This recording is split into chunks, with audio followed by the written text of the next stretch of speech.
Hello and welcome to episode 42 of On Liberty, coming to you live from the Centre for Independent Studies in Sydney, Australia.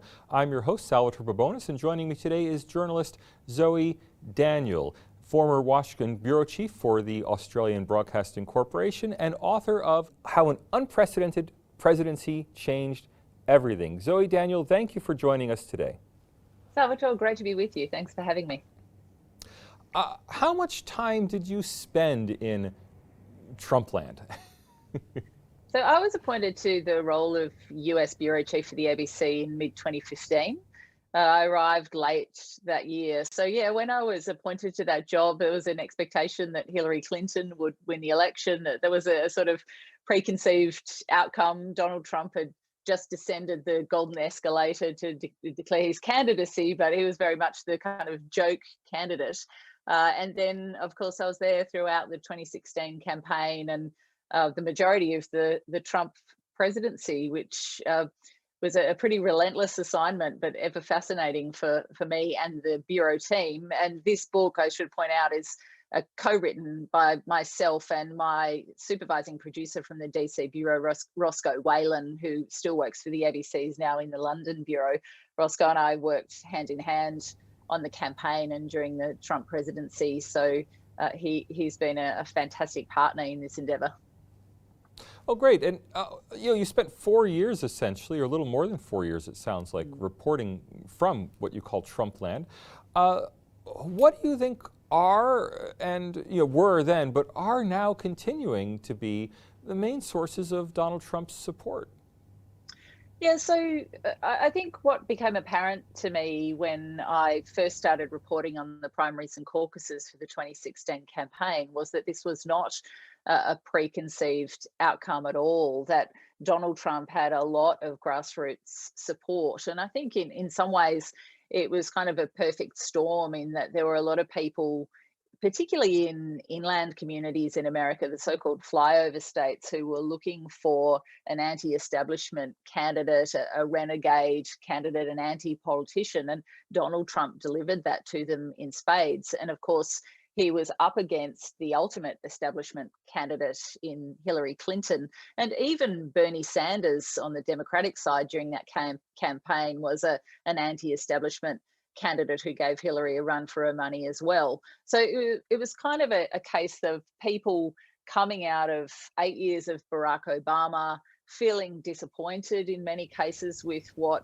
he and his Democratic administration had been unable to achieve, looking for an alternative, perhaps looking for a kind of shedding of political correctness, if you like, someone who was going to just be direct and speak to the issues. And in Donald Trump, they found that a sort of unlikely fit for what they were looking for. Yeah, I know it's a long time ago now, but do you have any favorite stories from the campaign trail from 2016 or from the recent campaign from 2020? Oh, look, there are just so many. I mean, I think it was just so revealing to land in Iowa for the Iowa caucuses with this expectation that Hillary Clinton was going to sort of sweep the floor and win the election.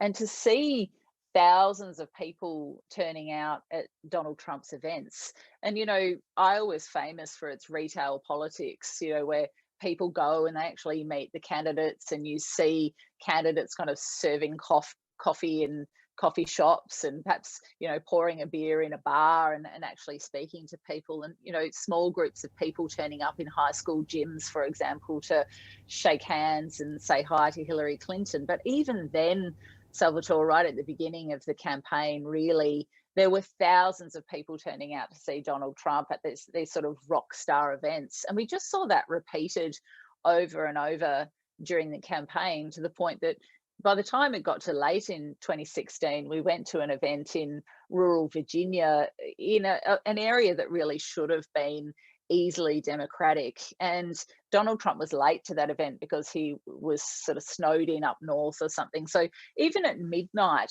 there were still tens of thousands of people queued waiting to go into this event in the freezing cold. And we actually left at about midnight. We thought, oh, we're just not waiting any longer.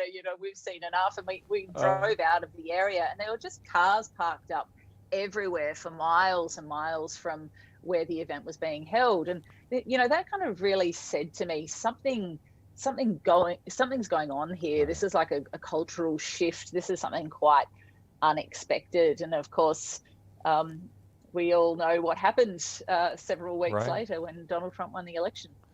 Right. Now, we are a live show. Let me say a quick hello to Stephen, Christopher, Courtney. Thanks for watching.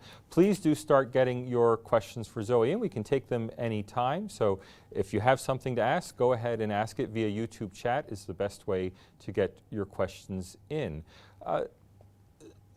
Zoe, how much of that excitement in the Trump campaign do you think was driven by policy or by personality or by the fact that he was a well-known media figure already, his own TV show, or how much of it was actual genuine anger with the establishment and a desire for a new path for American politics? Yeah, I mean, there's a lot to unpack there, isn't there? And, in Yeah. Donald Trump's case, I mean, he had a platform already because he was an identifiable personality. You probably already loved him or hated him, but, people sort of knew of him as this blunt, direct, sort of mercurial type of character who was able to come in at the right time when people were looking for an alternative, and they felt that he could deliver that to them at a time when they were feeling really angry. And I think many of them still feel very angry at the dysfunctionality of Washington politics, at the sort of entrenched nature of establishment politics, and the fact that they define themselves in many ways as the forgotten people, just feeling like policy is made for people in the big cities, people in the highly populated coastal areas, that people in rural areas aren't being heard. But also there's more than that. And let's be blunt. I mean, Donald Trump mobilized fear. He used his cult of personality to manipulate people's fears and xenophobia, speaking to issues around globalization and world trade and jobs being taken, by people from other countries or shifted offshore, immigration issues, all of those sorts of things. And that kind of pandered to the existing anger and fear in many of these communities who had been already affected by technological change, closing down of manufacturing, the global financial crisis, and a whole revolution that's gone on in many of those previously very sort of profitable and upwardly mobile inland parts of America that were built on things like steel and coal, who've been struggling now for some time. And again, the book we're discussing is Greetings from Trumpland by Zoe Daniel and Roscoe Whalen. It is available in paperback right here. I do highly recommend it. Zoe, you write of, quote, two Americas, rural and cosmopolitan, inland and coastal.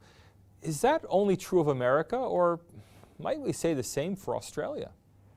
Yeah, I definitely think we can say the same for Australia. And I think that, some of the issues of division that we see in America, political division, partisanship within, the actual structure of politics and government, are also happening here in Australia. A sense of people being disenfranchised if they're not in the big cities, not being cared about, not being listened to.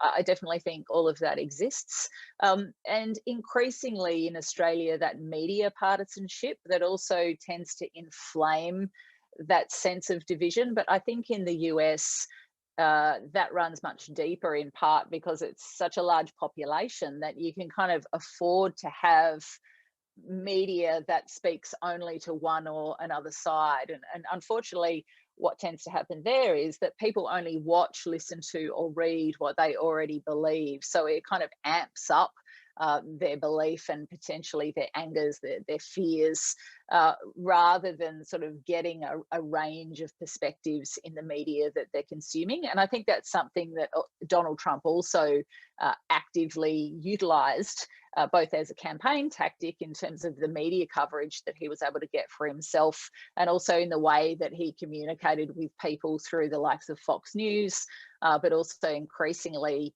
more marginal media organisations, and of course his uncurated megaphone of Twitter that he used throughout his presidency.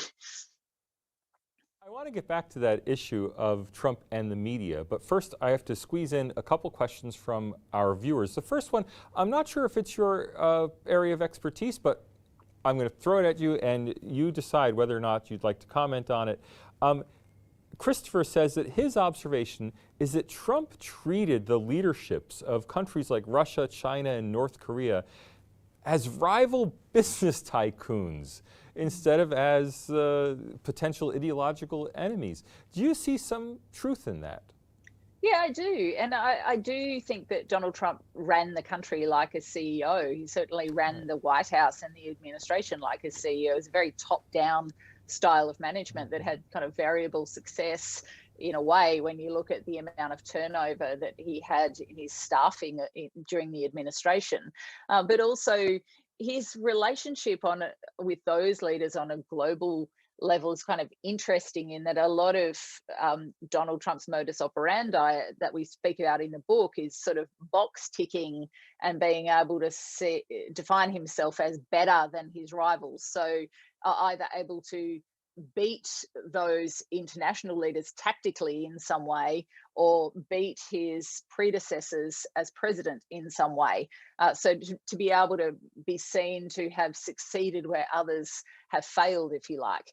And you might recall, Salvatore, that early during his tenure, he put out this contract with the American voter of things that he said that he would achieve during his presidency. And he very much set about doing that and literally ticking those boxes. So things like moving the embassy from Tel Aviv to Jerusalem, pulling out of the Paris Climate Agreement, pulling out of the Trans-Pacific Partnership, pulling out of the Iran nuclear deal, Supreme Court justices, tax reform. Many of them he didn't achieve. You know, healthcare reform is a big one, for example, the wall along the Mexican border. But, you know, a lot of his modus operandi is to be seen to be saying what he'll do and then doing it and being able to rule a line under that, or to be able to say, oh, well, Ronald Reagan was never able to do that. Barack Obama was never able to do that. And I think his relationship with Kim Jong-un is a classic case of that. You know, that whole dynamic with the North Koreans has completely fallen apart now. And in the end, it kind of went nowhere. But in Donald Trump's mind, he still has the fact that tick, he was the first sitting president to meet with a North Korean leader. Tick, he was the first sitting president to step into North Korea. Many of his supporters will remember all those camera flashes that happened during that time rather than the fact that it never actually led to anything. Well, we haven't had any nuclear tests from North Korea. You could say that that's the result that we were looking for. Yeah, and that is certainly one argument that his supporters would make, is that, you know, did he dampen where the North Koreans were going at that time? Others would say, well, under cover of that sort of negotiation, if I could describe it as that, the North Koreans were continuing to develop their nuclear program, and we will see just what that's yielded. So there's two ways of looking at that, and I think that remains a work in progress. All right. We have another question from Stephen. Who could take over from Trump and be accepted by the Trump side of American politics as their next candidate? Yeah, I mean, it's such a fantastic question, and I think it's exactly what the Republicans are grappling with right now, because they have this huge problem where they were quite antagonistic towards Donald Trump. Many of them were back in 2016 in the lead up to him getting the nomination. Finally, they had to accept, well, he's the one who can win it for us. So they had to kind of embrace him. Then with everything that went on in the back end of 2020, they kind of tried to step away from him again. But you still have 74 plus million people who voted for Donald Trump, and the Republican Party needs to try to keep those people in the tent, but also the rest of the Republicans, the moderate Republicans who really do not like Donald Trump and his politics at all. How do you actually kind of merge those people politically and find a candidate who is a candidate for all of them? I'm not sure that there is one.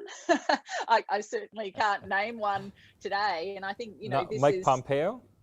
Well, you know, Pompeo is not a bad option if you're looking for someone who might be able to walk that line, because he certainly was very loyal to Donald Trump. I think people would see on the Trump side of politics that he did an acceptable job as Secretary of State, that, in terms of people who might be offensive to them, perhaps he's palatable. It's just that there's no cult of personality around Mike Pompeo, and that's what, people really embrace with Donald Trump. So that's what the Republican Party is trying to grapple with now, with Trump still sort of just keeping himself there enough that people think perhaps he still has a sniff of running again. We'll continue to push for Pompeo. And I speak on behalf of my countrymen. We express relief that Rudy Giuliani was not the first Italian-American president of the United States. Look, I'd like to remind everyone, please do like the video. It helps us get the message out to other people. Subscribe to the channel so you'll get notifications of future videos. And if you become a member of CIS, you can get, of course, email notifications of videos, but also you'll get all of our materials. We'd love to have you as a member. Please do click that support link and join us. There's also a link in the chat for you to buy Readings from Trumpland by Zoe Daniel and Roscoe Whalen. Zoe, we have another question from Peter, and I'm going to paraphrase it a bit. He says that no U.S. president has previously, well, he's asking actually, but I'm going to put it as a statement. No U.S. president has been declared illegitimate pretty much from the moment he took office, with impeachment being canvassed pretty much immediately on him coming into office. Is this really so unprecedented? Or maybe if you go back to the 19th century, can you find similar examples to what happened with the Trump presidency? Do you think the Trump presidency truly was unprecedented? Well, I think the thing that, in my mind, that was unprecedented about it was not necessarily that he was elected, but the way that he held that leadership, the way he sort of pulled apart entrenched protocols in foreign policy, for example, in the kind of language that leaders use, in the way that people view race and gender, perhaps enabling, and this is something that we talk about extensively in the book, enabling xenophobia, enabling white supremacy, for example. Did he erode the sort of civility around the way people treat each other, the way people view women, sexism, how the example that he set in the language that he used around women, did that enable, others to think that was okay too, sort of stripping away political correctness in a sense, and also just that revolving door in the White House of staff, shedding a lot of deep expertise in US departments. Department of State is a classic case. So just that sort of really haphazard chaos theory method of governing, I don't think we've really seen, certainly in modern history. And that chaos theory, I mean, there's a lot of kind of analysis now of, did Donald Trump have a strategy, or was he just kind of winging it? And I sort of feel like it's twofold, in that I think there is a lot of gut feel with Donald Trump, but his strategy is chaos theory, that if you're creating chaos, everyone else is chasing you. You're running a conversation, you have complete control of the narrative, and people don't have the opportunity to create their own because they're too busy trying to keep up. I think where he lost control of it was with coronavirus. In my mind, he would have walked into a second term if the pandemic hadn't happened, but that was one thing that he couldn't control and that, he failed to manage. But, without going on too much, I think the other thing worth mentioning in regard to the question is that one thing that I think runs really deep in terms of the anger that we were talking about earlier is the fact that those who voted for Donald Trump are infuriated that people who opposed Donald Trump could not accept that he was elected via a democratic process, and that was just as legitimate as the election of Hillary Clinton would have been. And that sense that his presidency was undermined from day one by the Russia probe, the threat of impeachment, and all sorts of other things, rather than going, okay, he won the election legitimately, let him get on with it, give him a go. Right. And now that we're at the end of it, that anger is still very much there. Right. And I should emphasize to our viewers, your book isn't really about Trump, it's about Trumpland. It's about the people behind the Trump movement. And I like to quote from your book. You say that, you actually quote from Trump's victory speech in 2016, "Ours was not a campaign, but rather a great movement." Is there maybe some truth in that Trumpland is not about Donald Trump, even about a political campaign, but as a broader social movement in the United States? Yeah, I think so. I mean, in a way, as I sort of mentioned, the perfect storm at the beginning of this chat, Donald Trump came along at the right time for people who were looking for something. And, I've heard it described recently as a cultural shift. And, this is in an environment of very rapidly changing demographics, with a community that's becoming increasingly multicultural. Areas that were once Republican are becoming Democrat. Working class people who voted for Democrats are becoming Republican. There's a huge amount of change going on. So in that sense, it is like a cultural shift that's happening in the US, and Donald Trump was kind of the figurehead for that.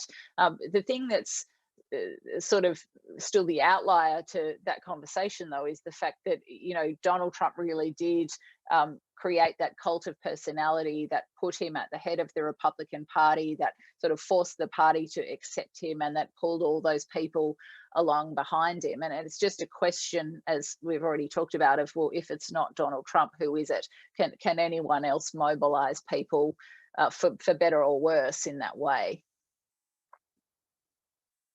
Myself included, felt that the Tea Party movement, which predated Donald Trump during the Obama presidency, that the Tea Party movement was astroturfed. I mean, I really felt it was not a genuine social movement. It was purely something being put on by wealthy individuals who sponsored these events. But whether or not that's correct, has it become something? I mean, is there a continuity between the Tea Party movement, the Donald Trump movement, and is this going to continue even after Trump leaves the scene? Well, I don't know. I mean, I've never thought that the two things really equated. Obviously, some people who would sort of consider themselves, aligned with the Tea Party supported Donald Trump, and certainly several members of that grouping ended up working in the White House in various ways, or in his cabinet. But to me, Donald Trump voters are different. Many of them are people who maybe wouldn't otherwise vote, or wouldn't be sort of politically activated or energized, and they were energized by him. And I also see it as much less formal. In the true sense of a movement, these people are not kind of members of anything. The Tea Party is kind of organic in that way too. But I think Donald Trump supporters are even more amorphous, that, they have some similar perspectives on some things. They're prepared to kind of pause their misgivings about Trump in many ways, particularly around race and gender and civility, for the sake of the other things that they thought or think he can deliver to them, one of them being economic growth particularly, and sort of a return to prosperity. And I think that's where the root of a lot of anger on the Democratic side is, that many Democrats kind of go, well, we're just not going to deal with you now, because you shouldn't have paused your morality for the sake of things that you thought you could gain. And I think, this is something that this is kind of one of the basis of the book, I guess, is that, well, if we take that view that the two sides aren't going to speak to each other, then what happens now? Because, in my mind, what's required from the Biden administration is a very generous approach to try to connect with those Trump supporters, particularly the ones who are increasingly going to the margins even further, before this train even goes further down that track to the point that it can't be brought back. Right. Now, I'm going to apologize to our viewers. We've had a lot of questions pour in about specific policies. And of course, your book's not about policy. Your book's about people, which I think is what makes it really so welcome at this point is that we've all debated the policies, but let's hear the stories of people. And on that note, Peter has an interesting question for us. Do you think there is as much a culture shift in the Democratic Party, a counterpart to the Trump movement, maybe the Sanders movement, or looking beyond Sanders to, Alexandria Ocasio-Cortez and the other, members of her group who are really pushing a grass levels movement at the Democratic Party as well? Yeah, I think it's a great point. And I do think both parties have an identity crisis happening currently. You've got that split in the Republican Party with the Trumpers and the never Trumpers and how they go forward in that context. But Democrats have a different issue where they have, their sort of traditional working class base that perhaps feels that it's losing its connection with the Democratic Party. And many of those people are starting to sort of look towards the conservative side of politics. And then you've got your sort of inner city coastal dwellers and people who are veering further to the left who would support Bernie Sanders style of politics or AOC, as you suggest. And, that became very evident in 2016 where there was that shift towards Bernie Sanders and a potential split in the Democratic Party as well, and a lot of younger people driving that movement. So I think you do have that identity crisis on both sides of politics, and I think in Australia, particularly on the Labor side, that's something that the ALP is also grappling with as they try to service their people in the inner city, professionals and the like, and those who would have been traditional progressive voters, unionists and such. I do have one final question for you that I think is a really important one. You write in your book that Trump unleashed, quote, an epidemic of information manipulation and social and political division. But, and I think however people feel about Trump, I don't think there's anyone who can deny that Trump is divisive. So I think we're on safe ground there. But I think the really important question is this a permanent shift? Is divisiveness and disrespect for others going to be a permanent feature of American politics, and then broadening that out of global politics? Yeah, well, I mean, I think it's clear that it was already happening before Trump, and then Trump was able to kind of further utilize that for his own ends. And I think, fake news, erosion of trust, fragmenting of truth, which in the end led to people storming the Capitol because they didn't believe that Donald Trump had lost the election. So it all sort of came home to roost then. But that says a lot about where we are at as a society, where you have a situation where facts are now a matter of opinion. You can't say anything without someone contesting it, and there's no trust in sort of experts anymore, or indeed institutions. So I think that is something for leaders the world over to consider, particularly as many leaders, including those on both sides of politics in Australia, utilize fake news, for example, as a phrase to cover up for inconvenient truths that they don't want to face. And, well, as a journalist, and obviously someone who's sort of built a career based on trying to get the facts out and being as truthful as possible in our coverage, I think it's very dangerous to get to the point where there's no trust in anything. I'm not sure how we move forward as a society where nothing is treated as fact and everything is nebulous. But there's one last viewer question that came in that is so relevant that I hope you won't mind me keeping you on the line just for this one last one. David asks, did the big American media outlets, New York Times, Washington Post, CNN, ever come to understand Trump's supporters? I don't think so. No. And I don't think they came to understand Trump himself either, to be frank. I think they got better at dealing with him towards the end. They put on a lot of fact checkers, and they really upped their staffing to try to kind of pin him down on things when he was manipulating information. But there's a saying that we scatter through the book that his supporters use, which is basically consider take Donald Trump. Well, one side takes him seriously but not literally, and the other side takes him literally but not seriously. So the media takes him literally but not seriously, and his supporters take him seriously but not literally. So they believe in the ethos of what he says, but they don't necessarily think he's going to do it. I mean, the one point at which that boiled over was when people stormed the Capitol, though. But I think, the US media sort of couldn't quite grapple with the fact that Donald Trump would say something, but he was never actually going to do that. This was all just part of kind of the performance. But the thing is, there's also an argument that whatever the president says is consequential. And many of the US media organizations took the position that if he was saying it, that it should be taken seriously, even though his supporters also would look at it and think, well, that's just Trump being Trump. Zoe Daniel, thank you very much. My pleasure. Thanks for having me, Salvatore. Thanks also to our executive producer, Max Hawk-Weaver, the director of CIS's Tom Switzer. I'm Salvatore Babonis. Next week, Glenn Fay will be taking the chair, and he will be interviewing the Adam Smith Institute's Director of Research, Matthew Lesh. It'll be a great show. Be sure to tune in then. In the meantime, have a great week, and we hope you'll see us next time on Liberty.